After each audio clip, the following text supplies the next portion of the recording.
আমি আমার থানার কর্মকর্তাদের বলছি, যত খুশি মামলা হয় হোক, সেই দায়িত্ব আমি নিব।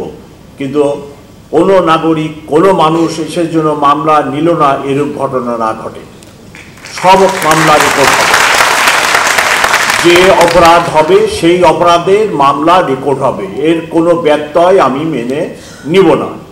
এ কথাটি আমি আগেও বলছি, এখনো জোর দিয়ে বলছি। আমার অফিসার এখানে হাজির আছে, আমার মেসেজ একটাই, একটি থানায় 500 মামলা হোক, কোনো সমস্যা নেই, কিন্তু মানুষের যে গ্রিভেন্স, যে অপরাধের শিকার একটা মানুষ হয়েছে, তার ঘটনাটি লিপিবদ্ধ হবে, একটা মামলা হবে। আমি বক্তব্য বেশি বাড়াবো না। এই শহরবাসীর জন্য যেটা সবচেয়ে বেশি পীড়াদায়ক, কষ্টদায়ক, সেই বিষয়টির উপরে এক দুইটি কথা বলে আমার বক্তব্য শেষ করব। সেটা হলো যে আমাদের ট্রাফিক। এই শহরের ট্রাফিক এখন একটা বড় মাথা ব্যথা, এবং এর সমাধান বের করা অত্যন্ত কঠিন। আমি আগেই বলেছি, একটি শহর প্ল্যানিংয়ে 25% জায়গা রাস্তার জন্য থাকা উচিত। আপনাদের এই শহরে মাত্র 7%, 7 ভাগ রাস্তা। বিভিন্ন ধানমন্ডি, গুলশান, বনানী, উত্তরা, পূর্বাঞ্চল, এই সকল এলাকা বাদে বাকি যে হিউজ জনবসতি, এই জনবসতি এলাকাগুলো, শেওড়াপাড়া বা এরকম কোনো রাস্তাঘাট প্ল্যানিং করে তৈরি করা হয়নি। যত্রতত্র 3 ফিট, 2 ফিট, 5 ফিটের রাস্তা করে 8 তলা 10 তলা বিল্ডিং করে মানুষ বসবাস করতেছে। এখন আর নিচে নামারও জায়গা নেই। নিচে সবাই যদি নেমে আসেন, সবার দাঁড়ানোর জায়গাও হবে না। তাহলে এই কি শহর আমরা বানালাম? অ্যাম্বুলেন্স ঢুকে না, ফায়ার সার্ভিস ঢুকে না, তা কি শহর হলো এটা? কিভাবে কি করবেন? এই জন্য ট্রাফিক একটি বড় সমস্যা হয়ে গেছে। ইদানিং যুক্ত হয়েছে অটোরিকশা। ম্যানুয়ালি যে রিক্সাগুলো চলতো, পায়ে চালিত, এই রিক্সাগুলোর সাইজ একটু ছোট ছিল।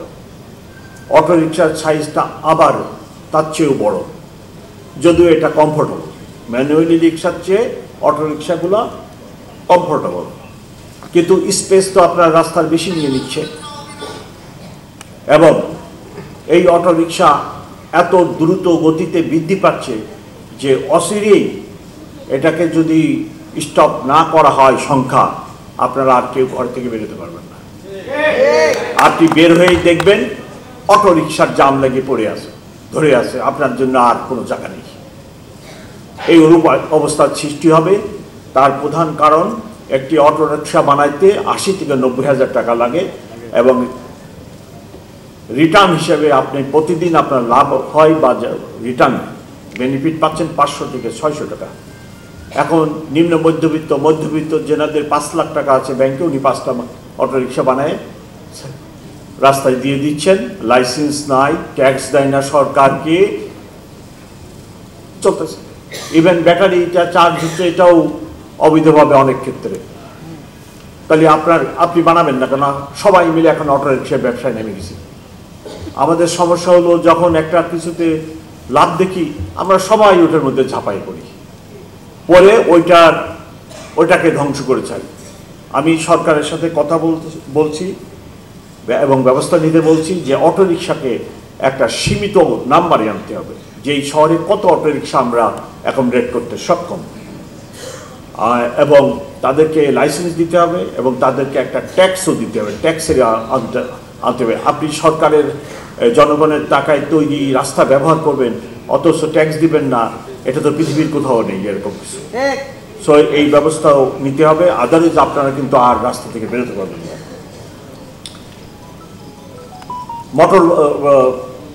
ট্রাফিক সমস্যার সমাধানের জন্য অনেক চিন্তা ভাবনা করতেছি। আমার একটা পরামর্শ, যে যেনারা ভাড়া বাড়িতে থাকেন অথবা নিজের বাড়িতেই থাকেন বা নিজের ফ্ল্যাটে থাকেন, আপনার যদি প্রাইভেট অফিস হয়, আপনি অফিসটাকে বাসার কাছে নিয়ে আসতে পারেন কিনা।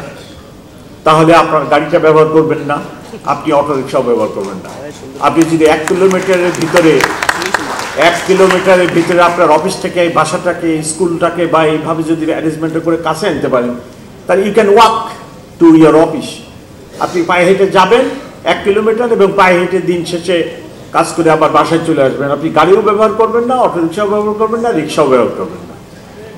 তাহলে পরে আমার কি হবে, আমার সুবিধা হলো যে রাস্তায় আমার গাড়ির সংখ্যা কমে যাবে, অটোরিকশার মুভমেন্ট কমে যাবে।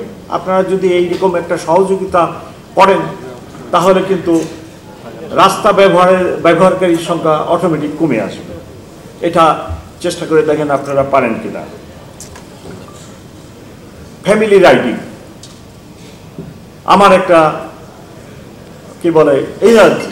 আমি এই রাস্তায় বেরোলে যখন এক মোটর বাইকের সামনে 3 বছরের ছেলে, তারপরে উনি মোটর বাইক, তারপরে ওনার আরো 2 বছরের আরেক বাচ্চা, তারপরে বেগম সাহেব, তার কোলে আবার আরেক বাচ্চা। Family ride. মোটর বাইক তো ফ্যামিলি রাইডার না, রাইড করার জন্য না।